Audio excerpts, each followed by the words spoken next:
Halo teman-teman semua, selamat datang di episode pertama Bicara Buku di channel YouTube Platform 5. Di channel ini saya akan banyak berbagi tentang buku-buku yang pernah saya baca kepada teman-teman semua. Kenapa?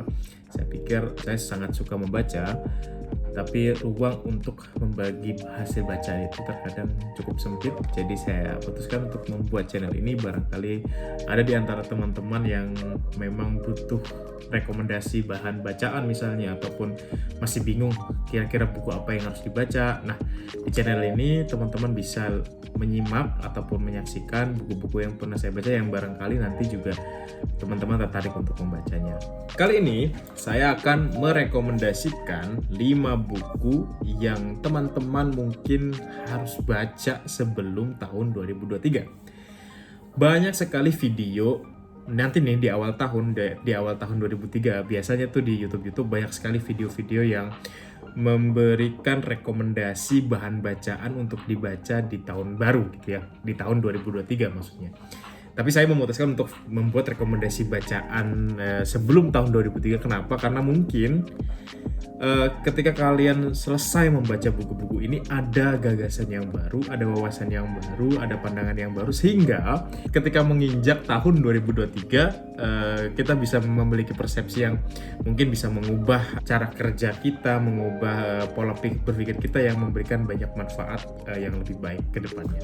Langsung saja, buku pertama yang saya rekomendasikan kepada teman-teman untuk dibaca sebelum tahun 2003 adalah Mindset karya Dr. Carol S. Dweck.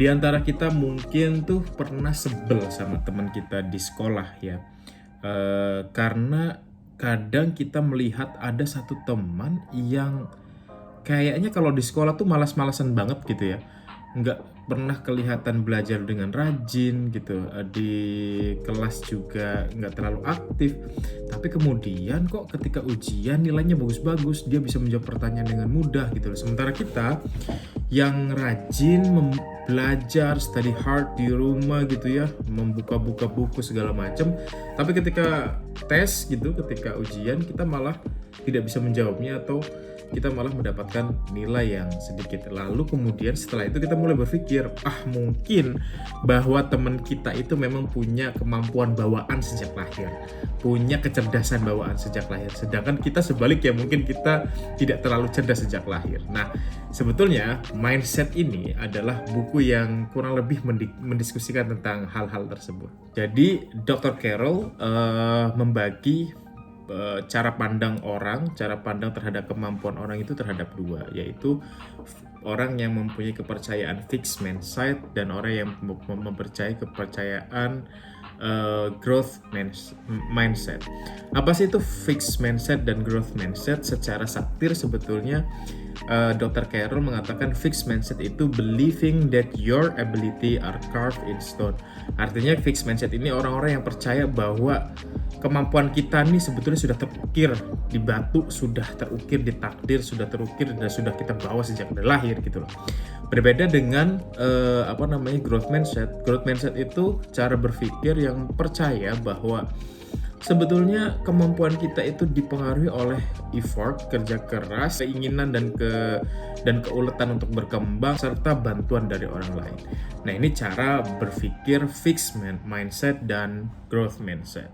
Ada dua pandangan untuk melihat apakah memang betul-betul teman kita itu terlahir dengan sebuah kemampuan berbeda dengan kita. Kadang-kadang tuh sebetulnya orang tuh lebih sering memberikan judgement kepada orang lain yang memiliki prestasi atau memiliki kelebihan. Kita kan sebetulnya tidak benar-benar tahu apakah orang yang kita anggap malasan di sekolah itu di rumahnya juga malas-malasan. Kita tidak pernah tahu itu. Mungkin di rumahnya mereka belajar dengan cara yang sangat efisien sehingga dia excellent dalam akademik di sekolah. Nah, judgement ini yang sering diberikan kepada orang-orang yang memiliki kemampuan untuk belajar secara efisien ya. Kemudian pandangan kedua adalah walaupun mungkin betul ada seseorang yang diberikan kecerdasan bawaan sejak lahir, sementara kita merasa bahwa kita tidak diberikan kecerdasan bawaan sejak lahir, itu bukan berarti dunia sudah selesai. Itu bukan berarti dunia sudah kiamat. Justru kalau kita mempercayai tentang growth mindset, kita tuh sebetulnya bisa terus menempa diri kita untuk berkembang, bahkan untuk mengungguli orang-orang yang katanya sudah cerdas sejak lahir. Banyak sekali buktinya ini ya, membuktikan bahwa orang-orang dengan kemampuan kecerdasan tapi dia malas itu bisa dikalahkan dengan orang-orang yang sebetulnya IQ-nya biasa aja tapi ulet. Itu banyak sekali yang membuktikan itu. Bagi saya buku ini menarik karena dia mampu mengurai kerugian-kerugian apa yang bisa orang alami ketika mempercayai fixed mindset, bahwa kecerdasan itu statis. Segala upaya-upaya yang dilakukan untuk membuat kepribadian itu lebih baik itu adalah upaya yang sia-sia, karena memang fixed mindset ini percaya bahwa sudahlah, kecerdasan itu statis gitu ya. Nah, apa yang kemudian mereka lakukan? Yang kemudian mereka lakukan, mereka maksud saya adalah orang-orang yang percaya tentang fixed mindset, adalah menghindari tantangan. Karena kalau dia melakukan tantangan, lalu dia gagal, dia akan terlihat bodoh. Maka dari itu, dia akan lebih banyak menghindari tantangan, orang-orang yang dengan fixed mindset ini. Kemudian juga, orang-orang dengan fixed mindset itu lebih cenderung, tolong abaikan ambulan, itu lebih cenderung tidak suka dengan kritik, karena menurutnya apa yang dia lakukan itu sudah paling benar gitu ya. Jadi bagi dia kritik itu nggak ada gunanya gitu ya. Lalu yang terakhir adalah orang-orang dengan fixed mindset menganggap orang-orang yang telah sukses itu sebagai sebuah ancaman, karena itu kemudian akan menurunkan derajat dirinya gitu ya, sebagai seorang yang telah cerdas sejak lahir. Dia tidak mampu mengambil pelajaran dari orang-orang yang sukses, justru dia menganggap orang-orang sukses itu sebagai sebuah ancaman. Inilah bagi Carroll kerugian-kerugian nanti yang akan dialami bagi orang-orang yang mempercayai fixed mindset. Buku kedua yang saya rekomendasikan adalah Stoicism Book. Pokoknya buku apa aja yang ngomongin Stoicism.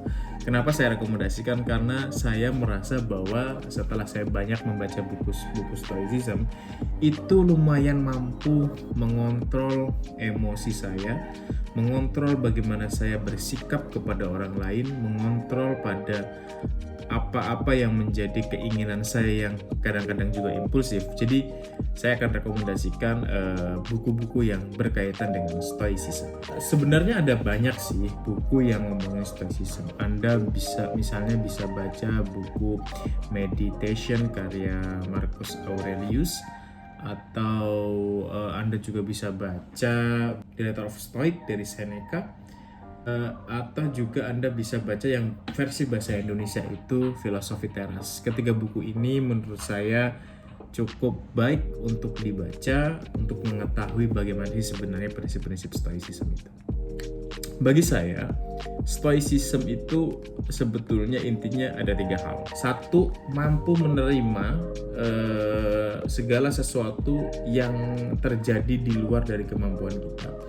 Artinya di dunia ini kan banyak sekali yang terjadi di luar batas kemampuan kita. Misalnya kecelakaan, kematian, ataupun kemudian omongan tetangga misalnya, itu kan mungkin bagian dari luar kemampuan kita. Nah, kita tuh sering dibuat menderita oleh hal-hal yang seperti itu, yang sebetulnya itu tidak bisa kita kontrol sama sekali. Itu memang terjadi, itu bagian dari peristiwa semesta gitu. Harus kita sebisa mungkin menerima itu sebagai bagian dari kejadian alam semesta gitu. Itu yang pertama. Yang kedua adalah kita mampu mengendalikan segala sesuatu yang ada dalam diri kita. Pikiran kita, kemauan kita, kemudian kehendak kita, keinginan dan lain sebagainya, itu kan bisa kita kendalikan. Tidak sedikit, bahkan banyaklah penderitaan itu sebetulnya kan disebabkan oleh diri kita sendiri, yang tidak bisa mengontrol keinginan, yang tidak bisa mengontrol pikiran, yang tidak bisa mengontrol emosi. Stoicism mengajarkan bahwa kita harus mampu dengan berani mengendalikan segala sesuatu yang ada dalam diri kita. Yang terakhir adalah mampu memilah mana yang sebetulnya di luar dari kemampuan kita, mana yang sebetulnya berada dalam diri kita yang masih bisa kita kontrol. 3 itu yang menurut saya inti ajaran dari Stoicism yang teman-teman bisa baca sendiri, dan itu bagi saya sangat bermanfaat sekali untuk untuk diri saya. Lanjut, buku ketiga yang saya rekomendasikan adalah The Law of Human Nature karya Robert Greene. Nah, buku ini agak unik menurut saya karena dia mencoba mengurai 18 kecenderungan manusia yang kadang kecenderungan ini tidak disadari oleh manusia itu sendiri. Salah satunya dia bicara tentang the law of irrationality, bahwa sebetulnya manusia itu cenderung lebih banyak menggunakan ego dan emosinya dalam menentukan sesuatu, dalam memutuskan sesuatu. Hal itu dia bilang bahwa dalam proses evolusi yang panjang dibuktikan bahwa memang manusia itu ternyata lebih banyak tuh keputusan-keputusannya dipengaruhi oleh hal-hal yang sebetulnya irasional, ataupun itu hanya cenderung pada emosi dan ego semata saja. Nah, saya pernah baca juga buku karangan Daniel Kahneman tentang Thinking Fast and Slow itu. Dia juga mengatakan, dia kan dalam buku itu kan si Daniel ini membagi dua ya, ada sistem otak satu, ada sistem otak dua. Sistem otak satu itu thinking fast, dan sistem otak dua itu thinking slow, berpikir yang lambat gitu ya. Dia bilang 95% keputusan manusia itu hanya menggunakan sistem otak satu atau thinking fast. Thinking fast di sini artinya dia tidak menggunakan logik, hanya menggunakan emosi saja, hanya menggunakan segala sesuatu yang tidak perlu berpikir panjang. Ini agak nyambung menurut saya apa yang dipikirkan oleh Greene dan dipikirkan oleh Daniel Kahneman ini, bahwa 90% memang manusia itu kalau memutuskan sesuatu tinggal langsung aja gitu ya, tidak menggunakan sistem rasional yang lebih panjang gitu. Oleh sebab itu menurut Greene penting sebetulnya manusia itu untuk terus belajar mengevaluasi tentang segala yang dia pikirkan sendiri, dari sesuatu yang unconscious thinking gitu ya. Mungkin banyak hal yang dipikirkan manusia itu atau diputuskan manusia itu sebetulnya dipengaruhi oleh ketidaksadaan. Maka itu dari kata Greene, cobalah kita menghindari dari bias-bias itu, belajar menganalisis pikiran kita sendiri. Contoh lain yang menurut saya juga agak menarik adalah tentang the law of narcissism, bahwa sesungguhnya manusia itu narsis semuanya. Greene mengatakan bahwa kebahagiaan manusia itu sering berhubungan erat dengan hubungannya dengan manusia yang lain. Dia butuh pengakuan, dia butuh validasi dari orang lain, sehingga sebagai makhluk sosial memang kebahagiaan kita itu banyak bergantung dengan hubungan kita atau interaksi kita dengan manusia yang lain. Akan tetapi jika ini tidak dibatasi, maka kita akan menjadi pengemis validasi. Terlebih lagi di era media sosial seperti sekarang ini, kita banyak mengupload hal-hal bahkan yang sebetulnya kita tidak senangi mengupload, tapi kita upload untuk menarik simpati dari orang lain. Banyak loh konten-konten kreator misalnya yang rela melakukan apapun hanya untuk mendapatkan like yang banyak, hanya untuk mendapatkan komen yang banyak, hanya mendapatkan atensi yang banyak. Jika atensi, jika like, jika apresiasi dari orang lain ini tidak didapatkan, ini bisa menjadi persoalan yang baru. Banyak orang yang rela yang bunuh diri pada akhirnya karena insecure dengan kehidupannya sendiri. Untuk mengatasi itu, Greene mengatakan coba deh self love kita ini dialihkan. Jangan kita yang menginginkan banyak perhatian orang lain, tapi coba kita geser, kita yang memiliki empati orang lain. Kita perbanyak empati kita pada orang lain. Dengan begitu kita bisa mengurangi ketergantungan kita terhadap orang lain ini, ketergantungan atas kebahagiaan kita kepada orang lain ini. Maka geserlah dari keinginan untuk diperhatikan kepada desire atau hasrat untuk justru memperhatikan orang lain, memberikan empati kita kepada orang lain. Buku keempat yang saya rekomendasikan adalah The 4-Hour Work Week karya Tim Ferriss. Buku ini cukup membuat saya geleng-geleng kepala sebetulnya karena kelihatan luar biasa, tapi kayaknya nggak semua orang bisa menerapkan prinsip ini. Jadi Steve Harris ini ngajarin kita bagaimana cara menjadi kaya secara efisien. Bahasa sederhananya adalah menjadi kaya dengan menyenangkan. Kenapa di awal saya bilang bahwa tidak semua orang sepertinya bisa melakukan, ataupun belum lah ya, belum bisa melakukan apa yang Tim Ferriss lakukan, karena menurut pengakuannya dia hanya bekerja seminggu 4 jam. Nah, tapi dia bisa keliling dunia, bisa jalan-jalan kemana-mana. Dan bagaimana kalau misalnya ada seorang guru yang harus mengajar 8 jam dalam sehari, itu kan agak susah ya. Anyway, tapi untuk melakukan apa yang Tim Ferriss lakukan, apa yang Tim Ferriss ceritakanlah dalam buku ini, Tim Ferriss itu membuat formula yang disebut dengan DEAL, DEAL, yaitu Definition, Elimination, Automatization, dan Liberation. Dalam buku ini, Tim Ferriss tuh banyak ngasih saran-saran yang membuat saya berpikir ulang bagaimana saya memilih aktivitas untuk bisa memiliki kehidupan yang lebih baik. Misalnya Tim Ferriss selalu menyarankan bahwa tempat kerja dan tempat tinggal itu sesuatu yang paling penting. Jadi kita harus mensinkronkan antara tempat kerja dan tempat tinggal kita. Misalnya gini, orang dengan gaji 8 juta tapi tinggal di kota dibandingkan dengan orang dengan gaji 5 juta tapi tinggal di kampung misalnya, itu lebih kaya mana? Tim Ferriss bertanya begitu. Tentu saja lebih kaya orang yang gaji 5 juta tinggal di kampung, karena mungkin tinggal di kampung kosnya sangat rendah, sementara tinggal di kota udah macet, mahal, habis waktu, dan seterusnya. Tentu saja ini sangat berkorelasi dengan kehidupan yang layak yang nanti akan Anda miliki. Kemudian juga Tim Ferriss bilang, less is not lazy. Kalau kita tidak banyak mengerjakan sesuatu, itu bukan berarti kita malas, tapi kita pastikan bahwa mengerjakan sesuatu itu yang efisien gitu loh. 3 jam, 2 jam, atau bahkan seperti Tim Ferriss 4 jam seminggu bekerja, tapi kalau itu efisien ya nggak apa-apa. Karena waktu itu jauh lebih berharga dari apapun, kata Tim Ferriss. Waktu itu jauh lebih berharga daripada duit. Waktu kita bisa gunakan dengan jalan-jalan misalnya, bisa dengan kumpul dengan keluarga, hal-hal yang dan digunakan untuk hal-hal yang membahagiakan lainnya. Nah, maka Tim Ferriss ini mengkritisi orang-orang yang bekerja keras setiap hari 8 jam, 10 jam sehari dengan tujuan bisa bahagia ketika dia pensiun. Nah, itu kan sesuatu yang kalau udah pensiun ya mau ngapain gitu ya, makan nggak bisa sebebas dulu, jalan-jalan nggak bisa selincah dulu gitu ya. Tim Ferriss bilang ya nikmati sehari-hari, kerja kemudian menikmati waktu, itu dalam satu tarikan napas gitu, kira-kira begitu ya. Jadi dia sangat mengkritisi sekali orang-orang yang bekerja keras banget sampai nunggu pensiun untuk menikmati hidupnya. Itu bukan menurut Tim Ferriss bukan kehidupan yang bagus.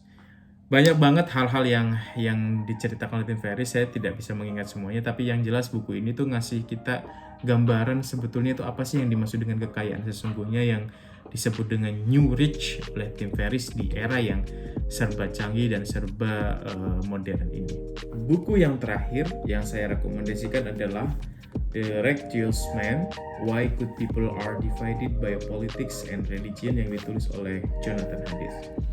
Nah, buku ini agak sedikit berat, tapi kenapa saya rekomendasikan? Karena saya pikir dalam konteks politik di Indonesia atau dimanapun sebetulnya ini sangat cocok dibaca, apalagi di Indonesia kita akan sebentar lagi menghadapi pemilu, yang dimana kita tahu bahwa the last election in Indonesia itu masyarakat cukup terpecah belah khususnya oleh isu-isu agama. Nah, saya pikir sebelum kita menghadapi pemilu yang akan datang, alangkah baiknya kita sudah membaca buku karya Jonathan Haidt ini yang menurut saya isinya cukup relevan. Buku ini mempertanyakan kenapa sih ada banyak orang-orang baik yang mudah sekali terpecah belah oleh politik dan agama. Itu pertanyaan besar dari Jonathan Haidt ini dalam bukunya ini ya. Kalau kita berkaca pada pemilu 2019, ketika kita merasakan betapa orang-orang tuh kayak terbelah antara dua kubu. Nah, sebetulnya kan yang terbelah ini bukanlah orang jahat dan orang tidak jahat, ataupun antara setan dan malaikat, bukan ya. Kedua-duanya sebenarnya sama-sama kelompok yang baik yang ingin menyejahterakan bangsanya. Tapi kenapa orang-orang ini terpecah saling bermusuhan satu sama lain, padahal dua-duanya punya gagasan yang baik. Nah, dalam buku ini Jonathan Haidt itu mencoba mengurai. Nah, untuk menjawab pertanyaan itu, Jonathan Haidt menggunakan pendekatan moral dalam buku ini ya. Jonathan Haidt mencoba untuk menganalisis pembelahan atau polarisasi di tengah masyarakat oleh politik dan agama. Haidt seolah mempertanyakan kembali teori psikologi moral yang selama puluhan tahun didominasi oleh gagasan-gagasan Lawrence Kohlberg atau Kantian yang menekankan bahwa sejatinya manusia itu makhluk yang rasional, sehingga landasan moralnya pun akan dipandu oleh rasionalitas. Tapi dalam buku ini sebaliknya ya, bahwa pada dasarnya manusia tidak menggunakan rasionalitasnya. Nah, ini kayak tadi itu ya, kembali pada dua buku sebelumnya yang saya bahas, yaitu tentang The Law of Human Nature. Secara natural manusia itu cenderung menggunakan sisi-sisi irasionalitasnya daripada rasionalitasnya. Nah, dalam teori moralnya Jonathan Haidt ini juga kembali ditekankan bahwa sesungguhnya ternyata dalam menentukan moralitas juga manusia itu tidak dibimbing oleh rasionalitas sepenuhnya. Justru menurut Haidt itu sebaliknya, rasionalitas manusia itu digunakan untuk membangun asumsi-asumsinya atau untuk mengiyakan asumsi-asumsi moral yang terlebih dahulu ada. Jadi kita punya asumsi-asumsi moralitas dulu nih, lalu kemudian rasionalitas kita itu mencoba membenarkan asumsi-asumsi yang kita miliki itu. Dalam teorinya, Moral Foundation Theory atau MFT, Haidt mengkategorikan 5 fondasi moral yang senantiasa dijadikan pegangan oleh berbagai macam kelompok sosial. 5 landasan moral itu antara lain care atau harm, merawat, membahayakan, fairness atau cheating, keadilan atau kecurangan, sanctity atau degradation, kesucian atau degradasi, loyalty, betrayal, kesetiaan atau penghinaan, authority atau subversion, otoritas atau subversif, dan yang terakhir adalah liberty.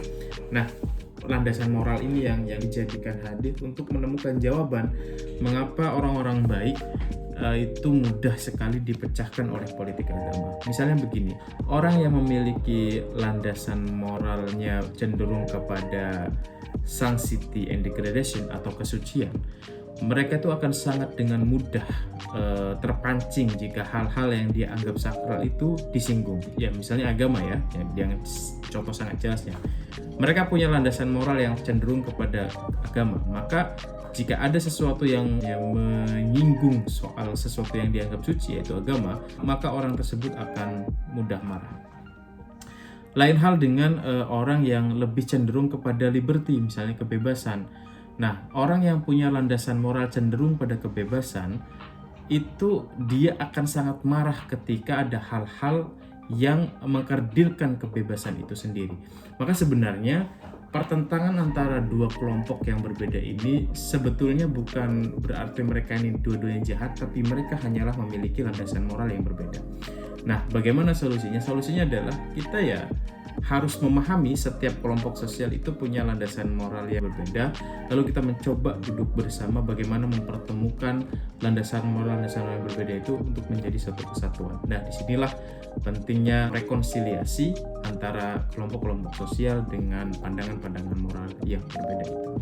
Dalam bukunya, Haidt menyebutkan apa yang disebut dengan perspective taking. Perspective taking ini adalah kemampuan melihat apa yang orang lain lihat. Jadi kita sebagai manusia, kita memiliki landasan moral, tapi juga kita harus memiliki kemampuan untuk melihat bahwa ada kelompok-kelompok sosial lain di muka bumi ini yang memiliki landasan moral yang berbeda, sehingga kita mampu memberikan empati, mampu memberikan toleransi, supaya kemudian tidak ada perpecahan, tidak ada permusuhan di antara kelompok-kelompok orang-orang baik yang memiliki landasan moral yang berbeda. Itulah 5 buku yang saya rekomendasikan teman-teman baca sebelum kita memulai tahun baru 2023. Tentu saja penjelasan saya itu sangat singkat ya. Di dalam bukunya masih banyak hal-hal yang menarik sebetulnya yang teman-teman bisa eksplor, maka baca sendiri bukunya dan eksplor lebih dalam lagi, kemudian temukan hal-hal yang menurut kalian menarik dan silakan komen di video ini. Terima kasih.